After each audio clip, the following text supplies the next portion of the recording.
Kepala Bagian Penerangan Umum Divisi Humas Polri, Martinus Sitompul, mengungkapkan upaya penangkapan Polres Bandara Soekarno-Hatta terhadap anak Jeremy Thomas, Axel Matthew itu berdasarkan temuan daftar pemesan narkoba jenis Happy Five.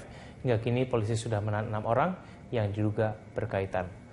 Martinus mengungkapkan penangkapan oleh pihak kepolisian berdasarkan temuan yang jelas, salah satunya bukti transfer senilai 1,5 juta atas nama Axel dengan pemesanan 10 butir narkoba jenis Happy Five.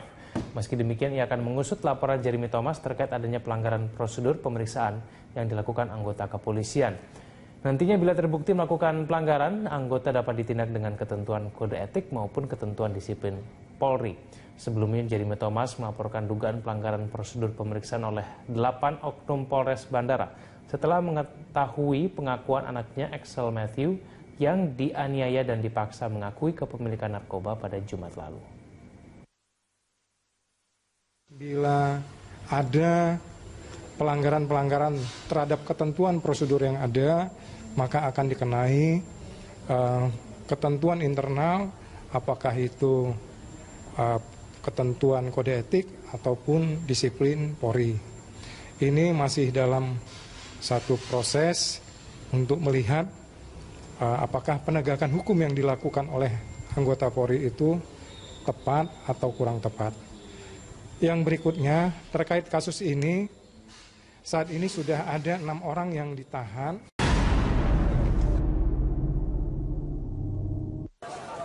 Tahun ajaran baru saja dimulai. Namun media sosial sudah diramaikan dengan kasus bullying di kalangan siswa SMP. Dalam video yang beredar, tampak sejumlah siswa SMP sedang melilingi satu siswi lainnya dan melakukan kekerasan. Tidak hanya itu, siswi yang ditindas juga diminta untuk cium tangan pelaku kekerasan. Sebelumnya, kasus bullying juga terjadi di kalangan mahasiswa. Tindakan bullying terhadap mahasiswa berkebutuhan khusus terjadi di gedung G Kampus Universitas Gunadarma. Kini pihak kampus telah mengantongi nama dan menyelidiki 3 pelaku bully yang ternyata dilakukan teman sekelasnya. Aksi bullying membuat geram warganet yang melihat kedua video tersebut. Sebelumnya, bahkan Ketua KPAI Asrorum Niam telah mengingatkan para orang tua untuk melakukan pengawasan kepada anaknya yang mulai masuk sekolah. Orang tua juga diimbau membangun komunikasi dengan guru, kepala sekolah, dan teman baru anak. Untuk mencegah hal-hal yang tidak diinginkan, sekolah juga diminta berperan aktif dalam mengawasi kegiatan siswa. Itu dilakukan mencegah bullying di kalangan siswa. Tahun ajaran baru saja dimulai, namun beberapa hari ini sudah ramai dengan 2 kasus bullying yang melibatkan pelajar dan mahasiswa. Sudah seberapa mengkhawatirkan bully di Indonesia dan bagaimana pula cara menghindari bully dari teman-teman sekolah? Untuk membahas hal itu telah hadir di studio psikolog Ratih Ibrahim dan Wakil Ketua KPAI Susanto. Selamat siang Mas Susanto dan Mbak Ratih. Terima kasih sudah hadir bersama kami di Lanstop. Dan kami juga mengundang Anda pemirsa untuk bergabung bersama kami dalam dialog kita pada siang hari ini. Saya ke Mas Susanto, ini kalau kita bicara soal kasus bully, ini sebetulnya kalau dari catatan KPAI ini sudah berapa banyak sebetulnya kasus yang terjadi? Ya, kalau lihat pengaduan ya yang masuk di kita, memang trennya naik turun. Kalau dilihat dari tahun 2013, 14, 15, 16 bahkan 17 sekarang. Tetapi bahwa anak sebagai korban dan anak menjadi sebagai pelaku memang berbeda trennya. Anak sebagai korban relatif menurun, tapi kemudian anak sebagai pelaku kemudian meningkat. Artinya kan itu kan gini, pelaku itu beramai-ramai kan melakukannya kan, karena jumlahnya bertambah kan pelakunya, sementara korbannya itu menurun. Ya, memang kalau dari rombongan sisi artinya mereka kasus, nih ada yang rombongan, ada yang tidak. Tetapi keterlibatan teman sebaya, keterlibatan alumni, keterlibatan teman sekelas itu memang relatif banyak ya dibandingkan dengan katakanlah misalnya bullying secara tunggal misalnya. Nah, ini trennya memang telah menjadi masalah cukup kompleks ya, bukan hanya katakanlah di lingkungan sekolah, tapi juga di lingkungan sepermainan, kemudian di lingkungan keluarga dan lain sebagainya.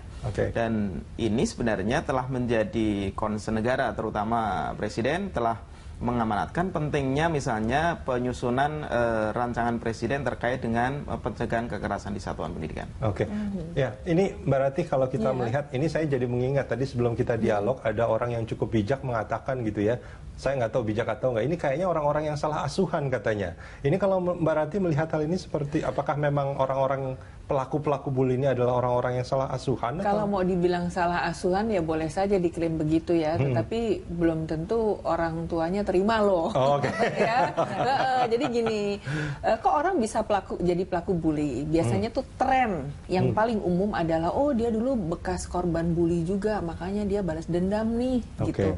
Ini juga kemarin jadi pembahasan di kantor saya ya, psikolog-psikolog itu ngebahas. Misalkan dulu korban bully bu, makanya sekarang jadi pelaku bully kan balas dendam.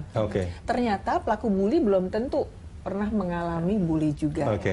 Kemudian apa nih? Kalau begitu kita lihat nih fenomena apa yang terjadi. Mungkin nggak ya salah asuhan di keluarganya, bapak ibunya pelaku kekerasan sehingga mereka adalah korban kekerasan yang kemudian menyalurkan dorongan agresivitasnya sekaligus pola belajar dari orang tuanya ke temennya gitu.